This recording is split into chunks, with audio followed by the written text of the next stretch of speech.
Welcome to our YouTube channel PS knowledge club. నేను మీ ప్రశాంత్. ఇంతవరకు నాకు సపోర్ట్ చేసిన ప్రతి ఒక్కరు కూడా హృదయపూర్వక ధన్యవాదాలు. మీరు మొదటిసారి నా ఛానల్ని విజిట్ చేస్తున్నట్టయితే దయచేసి ఛానల్ని సబ్స్క్రైబ్ చేసుకోండి. మీరు సబ్స్క్రైబ్ చేసుకోవడం ద్వారా మేము వీడియో అప్లోడ్ చేసిన ప్రతిసారి కూడా మీరు నోటిఫికేషన్ ద్వారా మీ మీదకి పొందవచ్చు.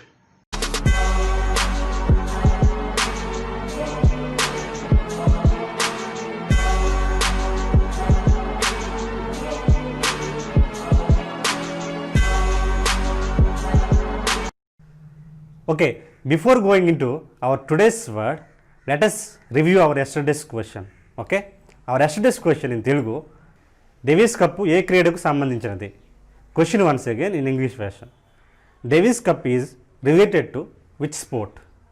The answer is tennis. Okay, now let us remind our yesterday's missing letter. Our yesterday's missing letter is M-S-C. అంటే ఇది మ్యూజిక్ అండి, MUSIC music. Okay, now let us go to our today's word. Our today's word is obliging. OBLIGING, obliging. ఇక్కడ మనకు ఒక doubt రావచ్చు, అది ఆబ్లిగింగ్ కదా, ఆబ్లైజింగ్ అంటున్నారు ఏంటని. ఎస్, చిన్న క్లారిఫికేషన్ ఇవ్వాలనుకుంటున్నాను. ఎప్పుడైనా సరే మనకి వొవెల్స్ ఉన్నాయి కదా, AEIOU వొవెల్స్ ఉన్నాయి కదా, వాటితో పాటు Y అనేది మనం యాడ్ చేసుకొని G పక్కనే, అంటే G ఆఫ్టర్, G తర్వాత I కానీ Y కానీ ఈ కానీ వస్తే అది జా సౌండ్ వస్తుంది.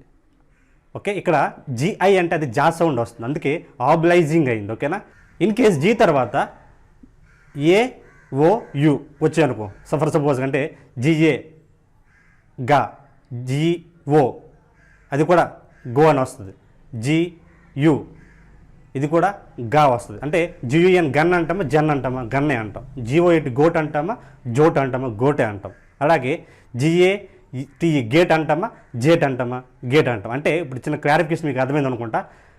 IYE వస్తే జా సౌండ్ వస్తాయి, G తర్వాత AOU వస్తే గా సౌండ్ వస్తుంది. ఓకే, అయితే ఈ ఆబ్లైజింగ్ అనేది ఒక యాడ్జెక్టివ్ కాబట్టి దీన్ని మనం యాడ్జెక్టివ్ ప్లేస్లో మాత్రమే వాడాల్సి ఉంటుంది. ఒకవేళ యాడ్జెక్టివ్ ప్లేస్లో వాడితే దీని తెలుగు మీనింగ్ ఎలా వస్తుందో చూద్దాం.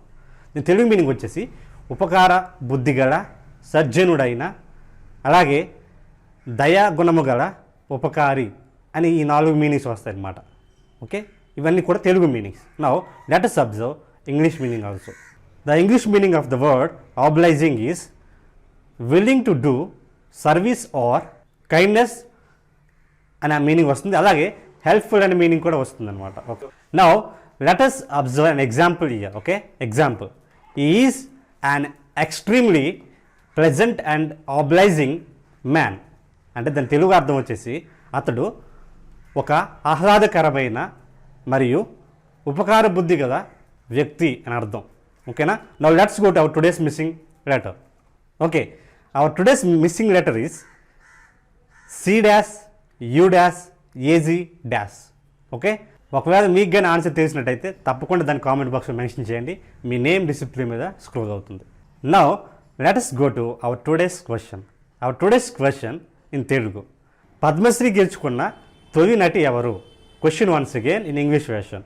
Who was the first actor to win Padmashri? Okay, Padmashri అనేది తెలుసు కదా, అది ఒక బిరుదు, మనందరికీ తెలిసినట్టు విషయమే. ఒకవేళ మీకు ఆన్సర్ తెలిసినట్టయితే మీ యొక్క ఆన్సర్ని కామెంట్ బాక్స్లో మెన్షన్ చేయండి. ఎవరైతే మన మిస్సింగ్ లెటర్ అలాగే ఈ క్వశ్చన్కి ఆన్సర్ చేస్తారో వారందరి నేమ్స్ కూడా డిసిప్లిన్ మీద స్టోర్ చేయడం జరుగుతుంది. సో తప్పకుండా ఆన్సర్ తెలిసినట్టయితే కామెంట్ చేయండి. Now let us review our tongue twister of the week. Okay, మనందరూ తెలుసు ఈ వీక్ అంతా మనం ఒక టంగ్ ట్విస్టర్ని నేర్చుకుంటున్నాం. So I will tell you the words first, then you try to say it fast. Okay, words. There was a fisherman named Fisher who fished for some fish in a fissure. FISSURE, fissure. Okay, now I will try to say it in faster mode. Okay, right. There was a fisherman named Fisher who fished for some fish in a fissure. మీ సందేహాలను కానీ లేకపోతే ఏమైనా మీ దగ్గర ఏమైనా మాకు ఇవ్వాల్సిన సూచనలు కానీ ఉన్నట్టయితే మీరు వాటిని మాకు తెలియజేయడం కోసం మేము డిస్క్రిప్షన్లో ఇచ్చినటువంటి WhatsApp, Facebook and Instagram links ద్వారా మీరు మమ్మల్ని ఫాలో అవ్వచ్చు. Okay, thank you for watching. ఈ వీడియో కానీ మీకు నచ్చినట్లయితే లైక్ చేయండి, షేర్ చేయండి, సబ్స్క్రైబ్ చేసుకోవడం మాత్రం మర్చిపోకండి. Let us meet again in the next video. Until then, this is Prashant signing out.